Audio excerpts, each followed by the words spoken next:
बातमी संभाजीनगरमधून संभाजीनगरमध्ये ऑनलाईन गेमिंगमुळे पहिला बळी गेलेला आहे। 17 वर्षाच्या मुलानं गळफास घेत आयुष्य संपवलंय। ऑनलाईन गेमिंगमुळे पैसे बुडाल्यामुळे त्यानं ही आत्महत्या केलेली आहे।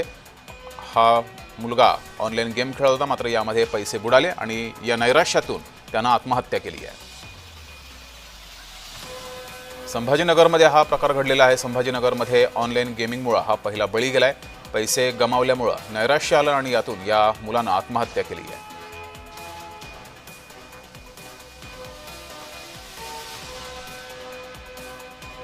संभाजीनगरमध्ये हा प्रकार घडलेला आहे। हा मुलगा ऑनलाईन गेम खेळत होता आणि ऑनलाईन गेम खेळत असताना तो पैसे त्यांनी गमावले आणि त्यानंतर तो नैराश्यात गेला आणि त्यातूनच त्यांनी ही आत्महत्या केल्याचं समोर आलंय। अधिक माहिती घेऊया, आपले प्रतिनिधी विजय चिडे आपल्या सोबत जोडलेले आहेत। विजय, नक्की जगदीश सर, पाहिलं तर धक्कादायक प्रकार जो आहे तो छत्रपती संभाजीनगरच्या वाळूज भागातील रांजणगाव येथे घडलेला आहे।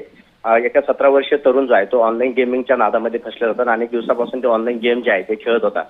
त्यामुळे तो कर्जबाजारी देखील झालेला होता। सध्या जर पाहिलं गेलं तर त्याने अनेक जणांकडून हात उष्णे जे आहे ते 50,000 रुपये कर्ज देखील घेतले असल्याची माहिती जी आहे ती पोलिसांकडून मिळत आहे। आणि त्याच ऑनलाईन गेम मध्ये तो कर्जबाजारी झाल्यानंतर त्यांनी गळफास घेऊन आपली जीवनयात्रा संपवण्याचा धक्कादायक प्रकार जो आहे तो आता समोर आल्याचं पाहायला मिळत आहे।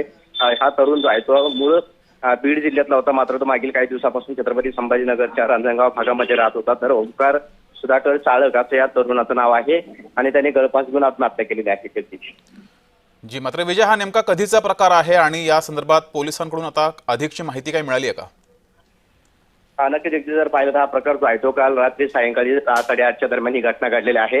आणि त्यानंतर संपूर्ण प्रकार जो आहे तो रात्री 10च्या सुमारास उघडकीस आला होता। त्यानंतर त्याला घाटी रुग्णालयात जे आहे ते उपचारासाठी दाखल केलं होतं, मात्र डॉक्टरांनी त्याला मृत घोषित केलेलं आहे। आणि यासंबंधित जे आहे त्याचा बेगमबरा पोलीस जे आहे ते यासंबंधित आता तपास देखील करत आहे।